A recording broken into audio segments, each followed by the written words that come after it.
테이프로 벽에 붙인 바나나 하나가 15만 달러에 팔리고 검은색과 흰색 줄무늬만 그어진 캔버스가 8천만 달러의 가격표를 달았습니다. 주황색 바탕에 주황색 사각형 두 개가 전부인 그림이 3천만 달에 거래되고 누군가가 낙서한 것처럼 보이는 작품들이 경매장에서 천문학적인 가격으로 낙찰되곤 합니다.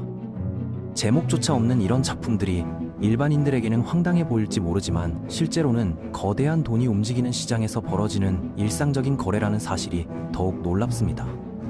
도대체 부자들이 이해할 수 없는 현대 미술품의 집 한 채, 아니 빌딩 한 동 값에 해당하는 거액을 지불하는 진짜 이유는 무엇일까요?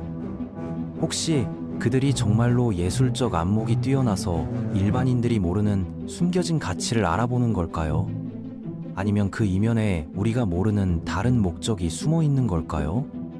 오늘은 억만장자들의 미술품 구매 패턴을 분석하고 그들이 감추고 있는 진짜 속셈이 무엇인지 낱낱이 파헤쳐 보겠습니다.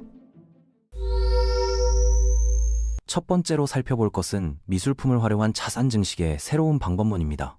전통적인 투자 방식인 주식이나 부동산과 달리 미술품 투자는 상당히 매력적인 수익률을 보여주고 있어요. 실제로 아트프라이스라는 미술품 가격 정보 제공업체의 데이터를 보면 지난 20년간 주요 작가들의 작품 가격 상승률이 연평균 8.5%를 기록했다고 나와 있습니다. 이는 같은 기간 S&P 500 지수의 수익률과 비슷한 수준이면서도 인플레이션이나 경기 침체와 같은 외부 변수에 상대적으로 덜 민감하다는 장점을 가지고 있어요. 10년 전 2만 달러에 구입한 신예 작가의 작품이 현재 20만 달러의 가치를 지니게 되는 경우도 드물지 않고 운이 좋으면 훨씬 더 큰 수익을 얻을 수도 있으니까요.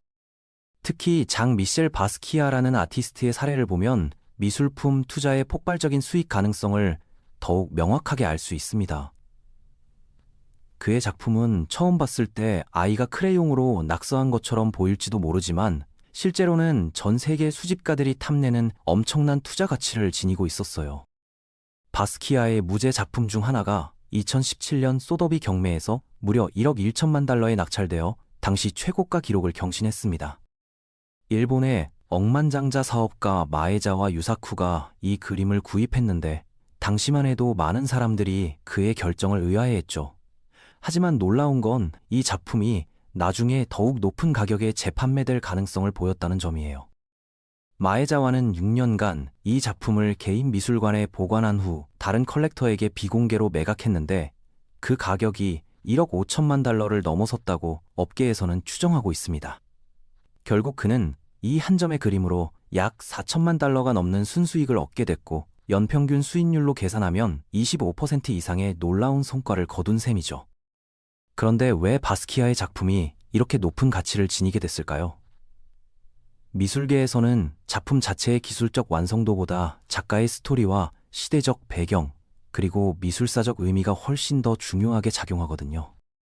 바스키아는 1960년대 브루클린에서 IT 출신 아버지와 푸에르토리코 출신 어머니 사이에서 태어난 혼혈 아티스트였습니다.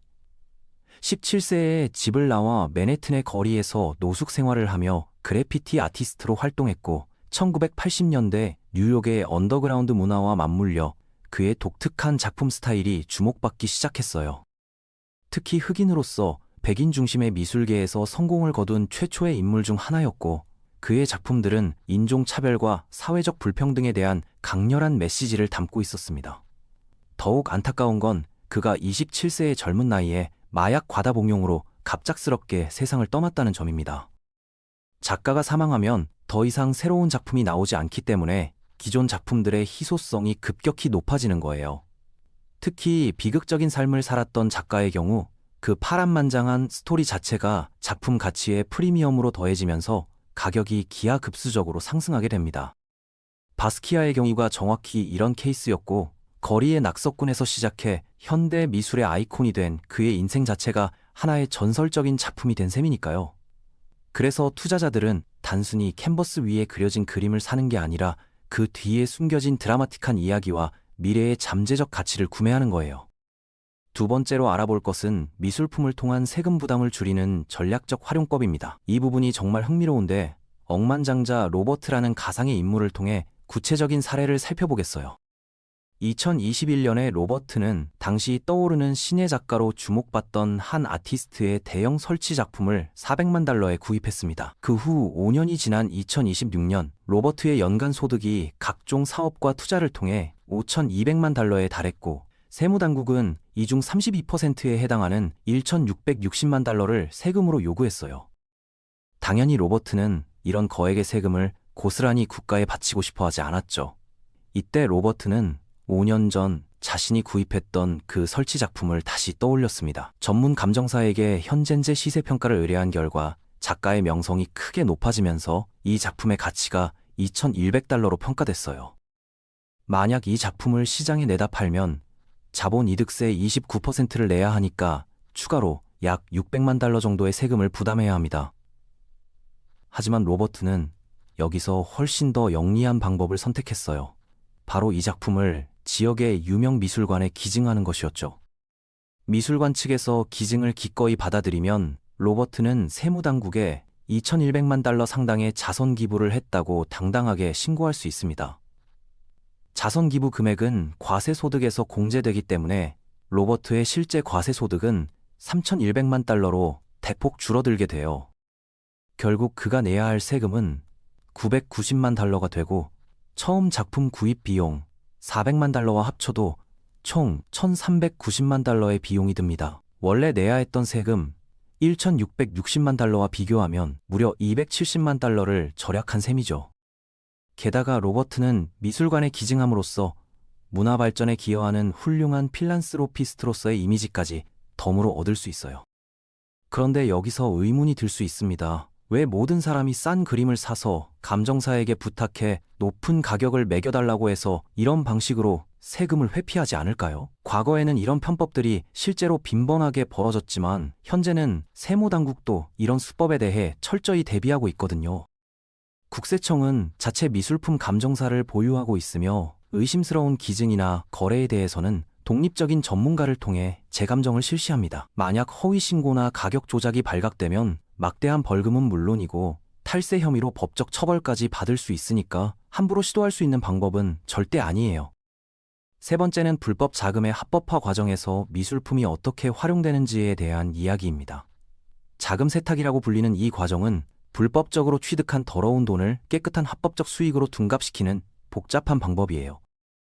가상의 마약 거래업자 찰스가 있다고 가정해보겠습니다.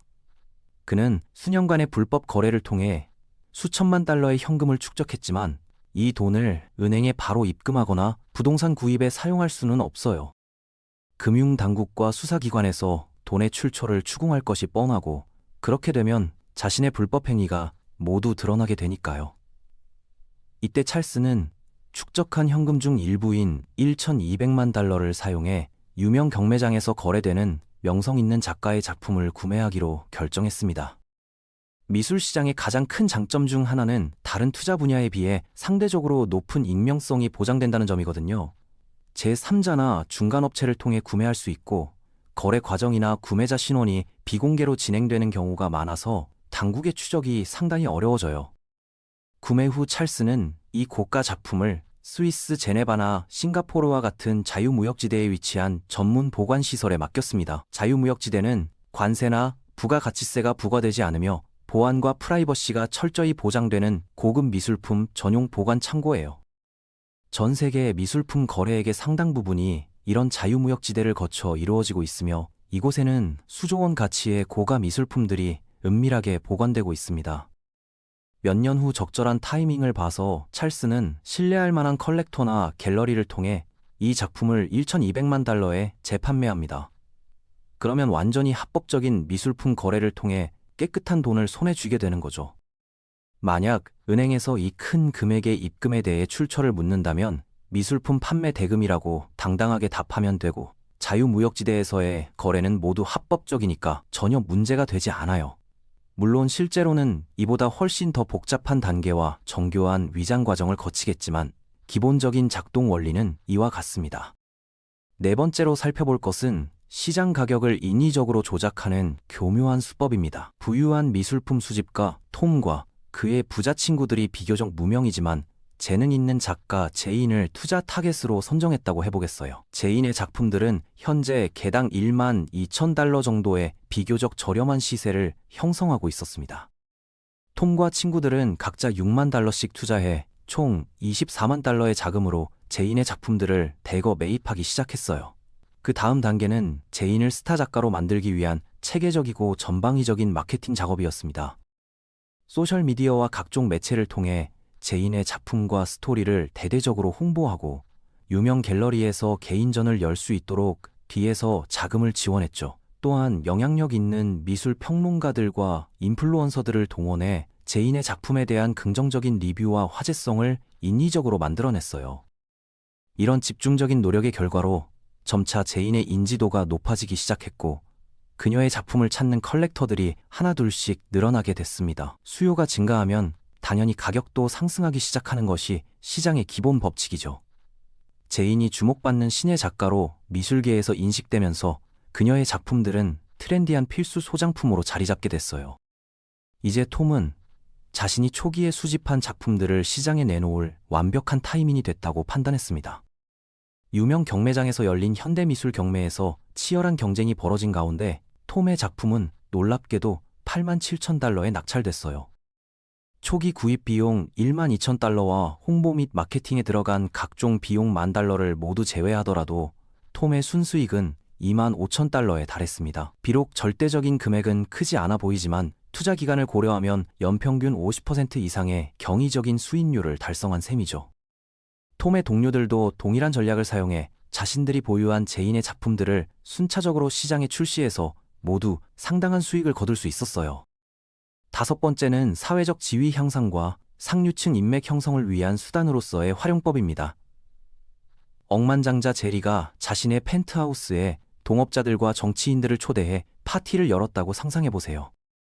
거실과 복도 벽면을 가득 채운 피카소, 모네, 반 고흐 등 세계적 거장들의 작품을 본 손님들은 입을 다물지 못하며 감탄을 연발했어요.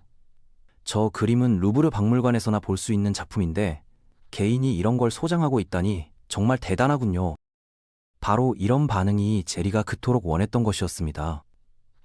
단순히 돈이 많다는 걸 과시하는 게 아니라 깊이 있는 문화적 소양과 예술에 대한 탁월한 안목을 갖춘 진정한 상류층임을 자연스럽게 보여주는 거죠. 하지만 모든 부자가 이런 유명 작품들을 마음대로 살 수 있는 건 절대 아니에요. 돈만 있다고 해서 되는 게 아니라 미술계 내부에 복잡한 인맥과 오랜 기간에 걸쳐 쌓인 신뢰관계가 반드시 필요하거든요. 갤러리 오너들, 경매회사 임직원들, 동료 컬렉터들, 그리고 작가들과의 끈끈한 관계를 통해서만 진짜 좋은 작품에 대한 정보를 얻고 구매할 기회를 잡을 수 있습니다. 이런 관계를 구축하는 과정에서 제리는 자연스럽게 각계각층의 영향력 있는 인물들과 연결되게 돼요. 정치인, 대기업 CEO, 할리우드 스타들이 모두 한자리에 모이는 아트바젤이나 베니스 비엔날레 같은 국제적인 미술 행사에서 제리는 새로운 비즈니스 파트너를 만날 수 있었습니다. 결국 미술 컬렉션은 일종의 고급 사교 클럽 입장권 역할을 하는 거예요. 일반인들은 접근조차 할 수 없는 폐쇄적인 상류층 사교계에 들어가기 위한 필수 자격 요건이 되는 경우가 많거든요. 제리가 개인적으로는 미술을 그다지 좋아하지 않더라도 이런 현실적이고 실용적인 목적 때문에 억대의 돈을 들여 작품을 수집하게 되는 거죠. 마지막으로 상속세 회피와 자산 은닉을 위한 도구로서의 활용법도 빼놓을 수 없습니다. 부동산이나 주식과 달리 미술품은 정확한 가치 산정이 어렵고 국가 간 이동이 상대적으로 자유롭다는 특징이 있어요. 이런 특성을 이용해 많은 부자들이 상속세를 합법적으로 줄이거나 정부의 감시를 피해 자산을 은밀하게 보관하는 수단으로 활용하고 있습니다. 또한 정치적으로 불안정한 국가의 부유층들은 언제든 가져갈 수 있는 휴대용 자산으로서 미술품을 선호하는 경향이 강해요. 결국 부자들이 일반인들 눈에는 황당해 보이는 현대 미술품에 천문학적인 거액을 지불하는 행위 뒤에는 이처럼 치밀하고 복합적인 계산이 숨어 있습니다. 투자를 통한 수익 창출, 세금 절약, 불법 자금 세탁, 시장 가격 조작, 사회적 지위 향상, 상속세 회피 등 다양한 목적이 서로 얽히고 설켜 작용하고 있어요. 물론 순수하게 예술 자체를 사랑해서 작품을 구매하는 진정한 컬렉터들도 분명히 존재하겠지만 현실적으로는 경제적 이익이나 사회적 효용을 노리는 경우가 압도적으로 많습니다. 다음에 벽에 테이프로 붙인 바나나가 수십만 달러에 팔렸다거나 어린아이 낙서 같은 그림이 수억 원에 거래됐다는 뉴스를 보게 된다면 단순히 황당해하지 말고 그 이면에 숨겨진 복잡한 이해관계와 치밀한 계산을 떠올려 보시기 바랍니다.